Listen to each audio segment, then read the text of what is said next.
He said it loud enough for the whole floor to hear. Effective immediately, Clive is no longer part of this team. We're trimming the fat and moving forward. I didn't flinch. I didn't say a word. I reached into my pocket, pulled out the laminated access card and the USB security key that I'd carried every single day for 11 years, and I set them on the conference table, slid them across the wood, nice and slow. My manager, the new one, the one who'd been there 4 months, watched them stop in front of him like he'd just won something. I picked up my coffee mug, the one my daughter gave me that said, "World's Okayest Accountant." I walked to my desk, put my laptop in my bag, said goodbye to the 2 people who made eye contact with me, and I left the building. That was a Thursday afternoon in February. Cold outside. The kind of cold where the air hurts your face the second you step through the door. I stood on the sidewalk in front of the Mississauga office tower and I thought, he has no idea what he just did. I want to be honest about who I was at Hartwell Supply Co. I wasn't the flashiest person there. I wasn't in sales. I wasn't the one closing deals or flying to Toronto to shake hands with clients. I was the senior procurement coordinator. 11 years. I knew every single vendor relationship the company had. And I mean every one. The tire supplier out of Hamilton, the industrial fastener distributor in Brampton, the packaging company in Guelph we'd been using since before the current CEO was hired. I knew which ones would pick up the phone on a Saturday, which ones needed 30 days notice for any order change, which ones had a handshake arrangement with the founder that never made it into any contract. None of that was in the system, not the real version of it. There was a vendor database, sure, but the database had names and phone numbers. It didn't have the fact that our contact at Meridian Parts had retired 6 months ago and his replacement didn't know about our standing discount. It didn't have the note that the Guelph Packaging Company required a specific PO format or they'd delay shipment by 2 weeks while they processed the variance. It didn't have any of the 15 years of institutional knowledge that the company had never bothered to document, because for most of that time, I was there to just handle it. I want to also be honest about my manager. His name was Preston. He was 34 years old, and he'd come in from a consulting firm in Calgary that had been brought in to modernize the procurement division. He had a master's degree in supply chain management, and he used the word ecosystem to describe our vendor list. In his first week, he reorganized the shared drive. In his second week, he introduced a new KPI dashboard. In his third week, he told me that my role was redundant in a properly optimized structure. I documented everything. That's important to say. For months before that Thursday, I had been sending emails. I sent them to Preston. I sent copies to the department director. I CC'd HR on 2 of them. Every email said some version of the same thing. There are processes here that exist only in my head and in my personal notes, and we need to budget time and a personnel resource to get them documented and transferred before any structural changes are made. I have the email threads saved. I have the read receipts. Nobody responded except once, when Preston replied, "Noted, we'll circle back on knowledge transfer in Q3. It was Q1 when he fired me. I'm 52 years old. I grew up in Scarborough, worked my way into procurement through a bookkeeping job at a distribution company in my late 20s, spent my 30s building skills and moving up. By the time I joined Hartwell, I knew the industry well enough that the founder, a guy named Ed Hartwell, who had built the company from a single truck and a phone book, had personally asked me to come in. Ed retired 3 years before all this happened. His son took over, and his son hired Preston. I want to be fair to Ed's son too, because I don't think he was malicious. I think he genuinely believed Preston knew what he was doing. Preston talked like he knew what he was doing. He had slides and frameworks and he could explain supply chain theory in a way that sounded intelligent. What he couldn't do was pick up the phone and call Brian at Meridian Parts and know, without looking anything up, that Brian's gone and the new rep's name is Kevin. And Kevin still hasn't been told about the net 60 payment terms we'd had for 8 years. The Friday after I was let go, I woke up, made coffee, and started updating my LinkedIn. I wasn't panicking. I had some savings. I had EI coming, and honestly, after 11 years of carrying that place, I was tired in a way I hadn't let myself fully feel until that moment. My wife sat across from me at the kitchen table and said, "How are you doing?" And I said, "I think I'm okay." And I meant it. What I did not do was call Preston. I did not call the department director. I did not send a helpful follow-up email with my notes. I had sent those emails for months. I had asked formally and in writing for the company to let me do the knowledge transfer. They had not responded. That decision had been made. It wasn't my responsibility anymore. The first call came 8 days later. It was from a number I didn't recognize. Turned out to be a direct line from the operations floor at Hartwell. One of the procurement assistants, a young woman named Justine who I'd worked alongside for 2 years. She was almost whispering. "Clive," she said, "I'm sorry to call you. I know it's not appropriate, but we have a situation with the quarterly close and nobody can find the reconciliation template and Preston is saying it should be in the shared drive, but it's not, and the auditors are here on Monday." I felt bad for Justine, I genuinely did. She was caught between a rock and a hard place through no fault of her own. I told her I was sorry, that I wasn't in a position to provide support to Hartwell as an outside party without some kind of formal arrangement, and that she should escalate to HR or the department director. I said it as kindly as I could. She said, "I think they're trying to reach you through official channels too." I said, "Then they know how to find me." The official call came the next day. It was the department director. She was professional about it. I'll give her that. She explained that there were some time-sensitive issues around the quarterly audit and asked if I'd be available for a consultation. I said I would be, as a contractor, at my standard consulting day rate. She asked what that was. I quoted her a number that was 3 times my previous daily equivalent salary, which is standard for emergency consulting engagements, and also, I'll be honest, felt appropriate given the circumstances. She said she'd have to check with finance. She called back in 2 hours and said yes. I want to describe what those 3 weeks looked like, because it's important for understanding what had actually been lost. The quarterly close required reconciling purchase orders against deliveries against invoices. Simple in theory. In practice, Hartwell had 3 vendors who didn't submit electronic invoices. They faxed them because they were old-school companies who Ed had dealt with for decades and nobody had ever pushed them to change. The faxes went to a machine on the 4th floor that I was the only person who checked regularly. Preston had, at some point in his modernization process, unplugged the fax machine. The auditors needed those invoices. I'm not going to pretend I felt nothing when I got that call. There was a part of me, and I'm not proud of this, but I'm being honest, that felt something close to satisfaction.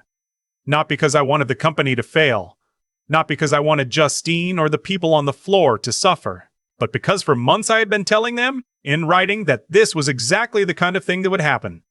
The fax machine situation took 2 days to sort out because one of the vendors had already shredded their copies and had to regenerate them from their own system.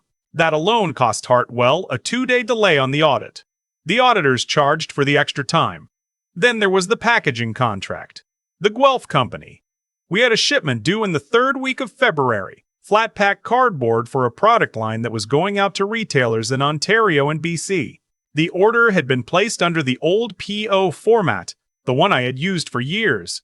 Preston had changed the PO format as part of his system update. The Guelph Company received a PO in the new format, flagged it as a variance, and put it in a queue for manual processing. Nobody at Hartwell knew this because nobody had told them about the format sensitivity. The shipment was 3 weeks late. The retailers, 2 of them significant accounts, received partial orders. There were penalty clauses. I saw the number later, secondhand through someone who still worked there, somewhere in the range of $60,000 in penalties and expediting fees. Then the Meridian situation. Meridian Ports was our largest single vendor by spend. We had a standing arrangement, had had it for years, where orders over a certain volume received automatic priority scheduling. This arrangement was not in any formal contract.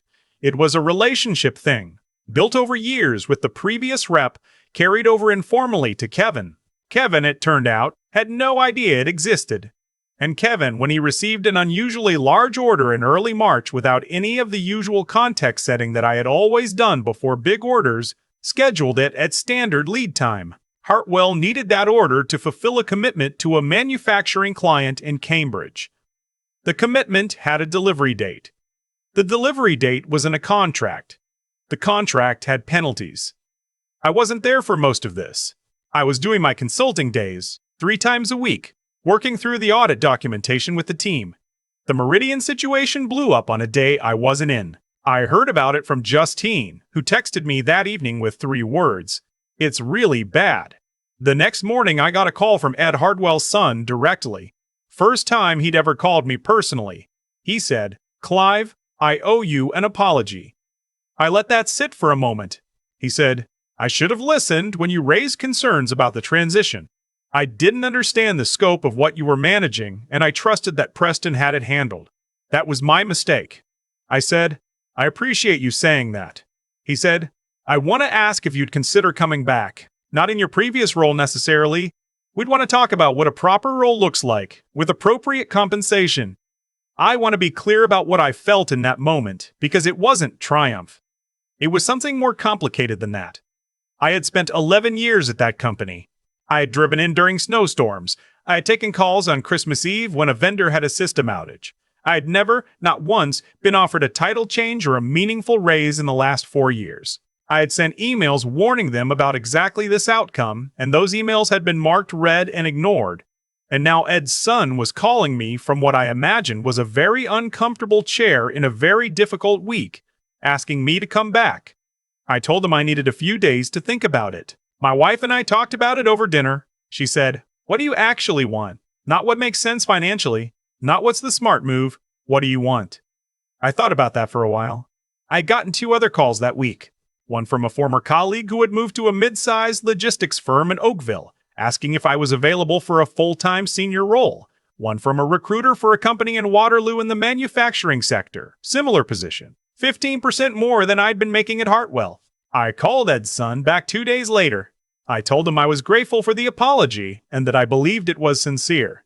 I told him that the company had some real structural problems that went beyond vendor relationships, that the gap between formal documentation and actual operational knowledge was a systemic issue that predated Preston and would outlast him. I told him I would be happy to complete the consulting engagement through the end of March, finish the documentation work properly, and help them recruit and onboard a replacement who could actually carry the role forward. But I wouldn't be coming back as an employee. He asked if I was sure. I said I was. I took the Oakville position. Started in April. The commute is actually better than Mississauga was. I take the QEW and I'm there in 25 minutes most mornings. The team is smaller, but the processes are documented. The director listens, and in my first month, I found 3 vendor inefficiencies that nobody had looked at in years. My manager thanked me in the team meeting. Just said it clearly, in front of everyone. "Good catch, Clive. That's exactly the kind of thing we needed." I don't think about Preston much.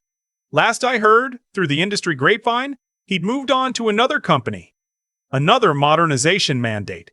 Another set of slides. I don't wish him badly.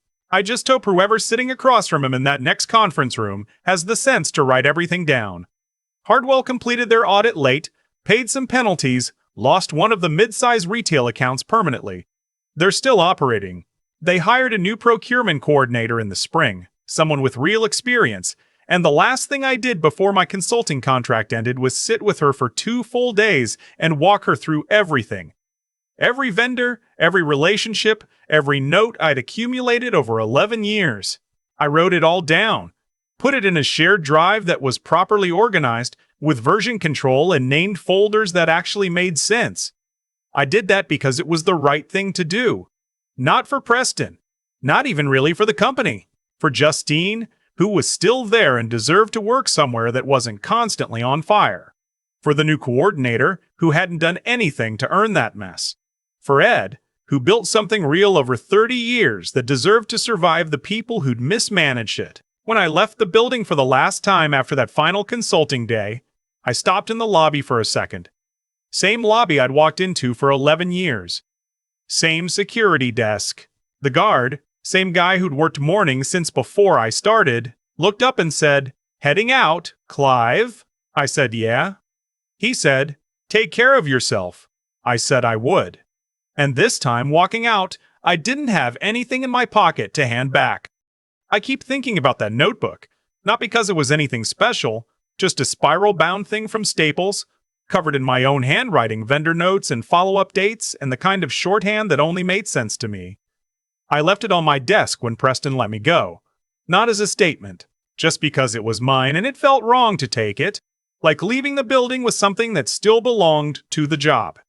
What I've come to understand, sitting with all of it now, is that what happened to Hartwell wasn't really about me. It was about what happens when an organization decides that experience is a liability and confidence is a substitute for knowledge. Preston had confidence. He had frameworks and dashboards and the right vocabulary. What he didn't have was 11 years of quiet, unglamorous understanding built through thousands of small decisions that nobody ever noticed when they went right. That's the part that's hard to explain to people who haven't lived it. The work that holds a place together is almost never the work that gets recognized. It's the phone call at 7 a.m. before the order goes sideways. It's knowing that Brian retired and Kevin needs to be handled differently. It's remembering the PL format quirk because you were the one who dealt with the fallout the one time it was wrong years ago, and you never forgot it. None of that shows up in a KPI dashboard. None of it looks impressive in a slide deck. But when it's gone, everything downstream starts to unravel, and it unravels fast. I don't think I was a perfect employee. Looking back, I probably should have pushed harder earlier. Not just sent emails, but walked into the director's office and said plainly, "This is a risk, and I need you to take it seriously." I was too comfortable assuming the documented concerns were enough. They weren't. That's on me, and I've made peace with it. The lesson there, if I'm being honest, is that good intentions without follow-through are just intentions. I had the foresight to see what was coming, and I needed to fight harder to be heard. What I'm most proud of, though, is how I handled the end of it. Not the consulting rate, though I don't apologize for that either. That was fair market value and they paid it because they needed to. I'm proud of the 2 days I spent with a new coordinator before I left for good, walking her through everything, making sure the next person had what I never had, a proper foundation. That felt right. That felt like the kind of person I actually want to be, separate from any grievance I had a right to carry. My wife asked me once during all of this whether I was angry. I thought about it genuinely before I answered. I said I was more tired than angry. Tired of being invisible, tired of having to justify the value of things that only become visible when they break. But tired isn't bitter, and I was careful to keep that distinction clear in my own head. I'm settled in Oakville now. The commute is fine, the work is good, and when my manager thanked me in front of the team last month for catching something nobody else had looked at in years, I didn't say much, just nodded. But I felt it, that quiet, solid feeling of being somewhere that actually sees you. That's what I was looking for. Took getting fired in a conference room in February to find it,